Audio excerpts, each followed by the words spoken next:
Ramazon Temirov, Azat Maksum professional grappling yo'nalishi. Gentlemen, this is a pro fight, pro grappling fights.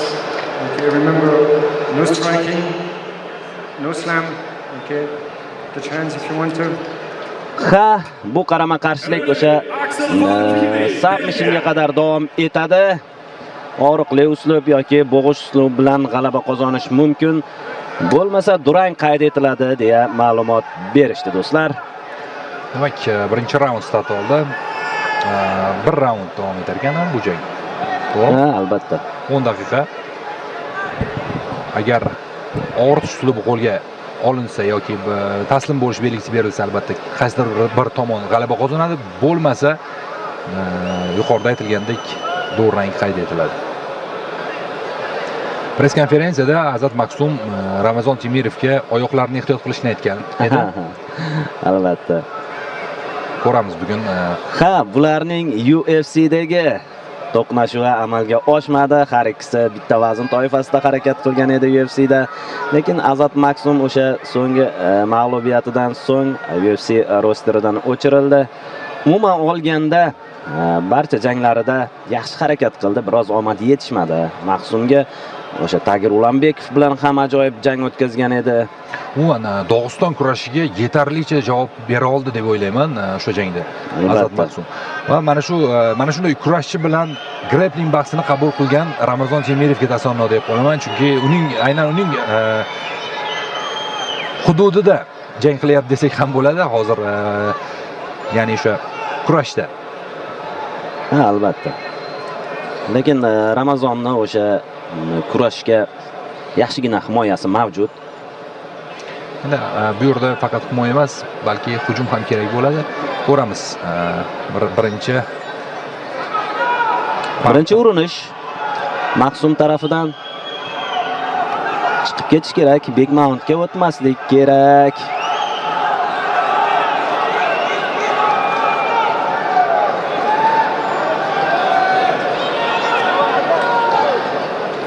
Endi albatta bu o'ziga xos qarama-qarshilik. MMAdagi rekordiga hech qanday ta'sir ko'rsatmaydi. Arman Sarukandan misol olsa bo'ladi. Har oy demak grappling bahslarida qatnashib. Aynan Shara Bullet bilan ham bahs yuritdi va durang qayd etilgan edi. Aynan Arman Sarukan. Arman Sarukan Shara Bulletdan keyin ham bir kurash tushishga ulgurgan. Hozir yana keyingi bahs ham aniq kurash bo'yicha. Bo'sh o'tirmayapti Arman umuman. Hozir mana Ramazon ham diskvalifikatsiya qilingan hozir vaqtincha. Aynan mana shu vaqtni behuda sarflashdan ko'ra mana shunday bahsni qabul qilish lozim. Menimcha yechildi bu va katta ehtimol bilan mart oyida yechilishi kerak edi adashmasam. Yo'q, shunaqa yechildi deya ma'lumot berdi Jasur Alijonov. Va katta ehtimol bilan o'sha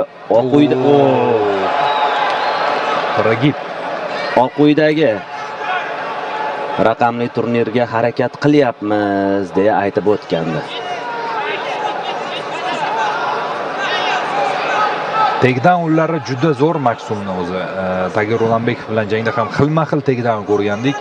Hozir mana yana bir master class ko'rsatdi desak bo'ladi.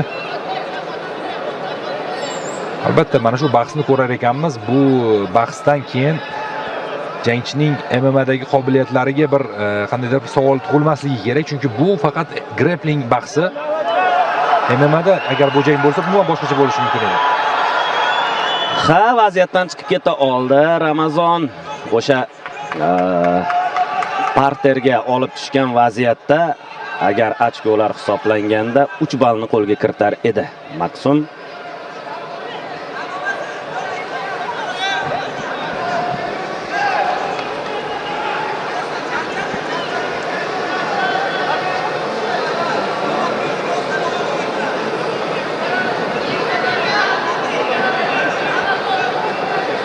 Hozircha imkoniyat qidirishyapti takedownga. Mana bu yerda Maksum oyoqlarini tutib oldi va oldinga boryapti. Chap oyoq To'g'ri o'ng oyoq ushlab olgan ekan. Bahsning deyarli yarmi ortda qolyapti. Oldinda yana 5 daqiqa vaqt bor. Yoki submission yoki og'ritish uslubini qo'llash kerak albatta g'alaba qozonish uchun.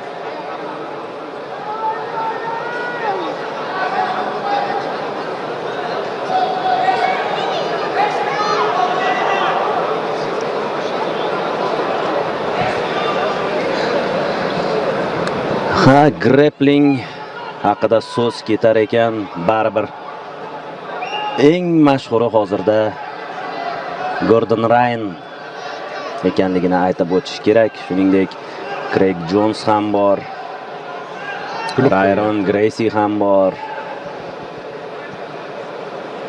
Quvnoq sparringdek bo'lyapti, bir-birlari bilan kulishib, hazillashib kurashishyapti albatta, bu yaxshi. Jarohat kerak emas, chunki Ramazon UFC'da jang oladi tez orada.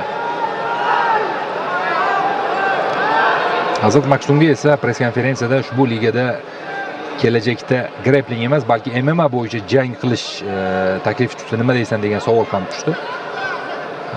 U esa agar yaxshi taklif bo'ladigan bo'lsa, yo'q deya olmaydigan taklif bo'ladigan bo'lsa, umuman olganda yo'q demayman degan javobini aytdi.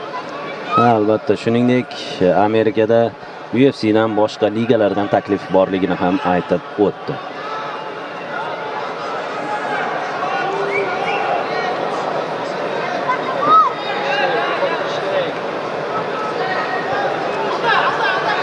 Takedownga harakat Maksum tomonidan.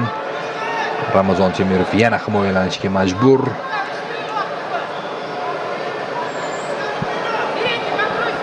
Vaqtga qarab qo'ydi albatta. Ramazon.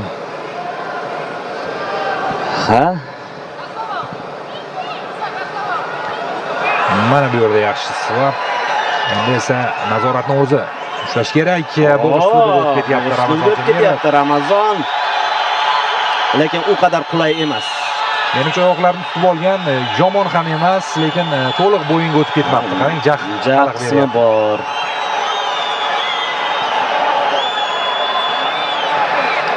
Endi nazorat Azatda.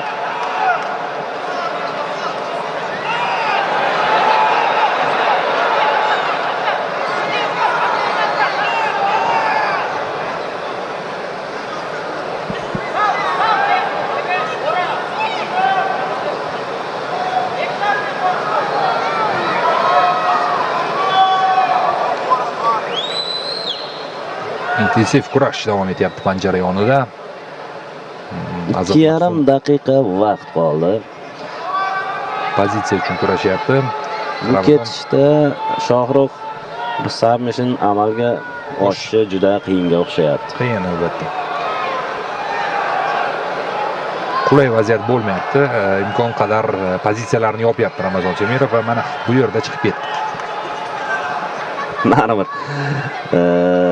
10 daqiqa. Buni kardiosi boshqa baribir. Bir raund 10 daqiqa.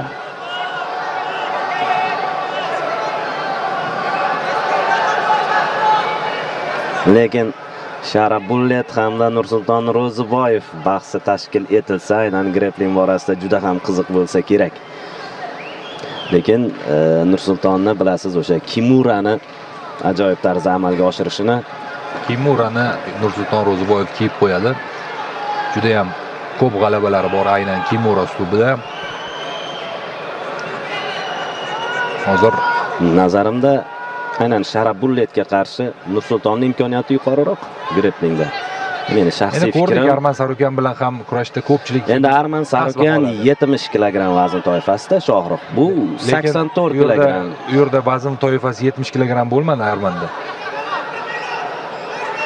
Nari borsa 77 bo'ldi-da. Ha, Sharabullet o'zi 84 urishsa, nechidan tashlaydi? 90 ni yuqori. Deyarli 100 ga yaqin vazn toifasidan tashlaydi. Bo'lishi mumkin. Albatta bu jang ham qiziq bo'ladi. Nursulton Ro'ziboyev, Sharabullet. Biz esa Ramazon Temirov, Azat Maksum qarama qarshilaydi. imkoniyat bo'lishi mumkin, lekin chiqib ketdi. So'nggi 30 soniya o'tib boryapti. Ushbu qarama-qarshilikda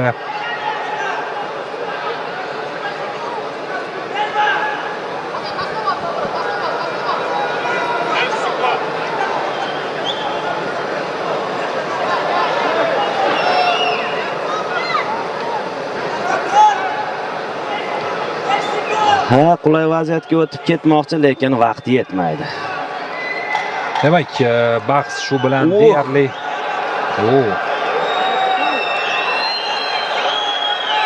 hozir menimcha vaziyat oxiriga yetkazib qo'yiladi va Yetmadi, lekin qulay vaziyatga chiqib keta olganda Mahsum bahs nihoyasiga yetdi. Bu degani durang. Bong challenge chalindimi? Demak, grappling bahsi durang bilan yakunlanmoqda.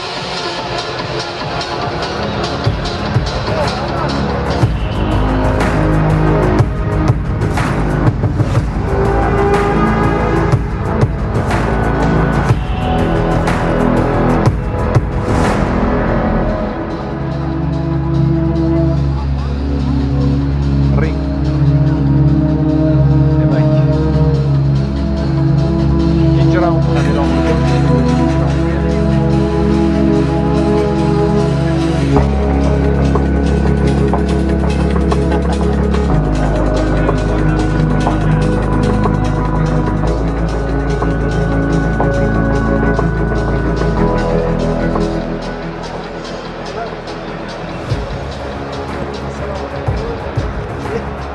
Assalomu alaykum.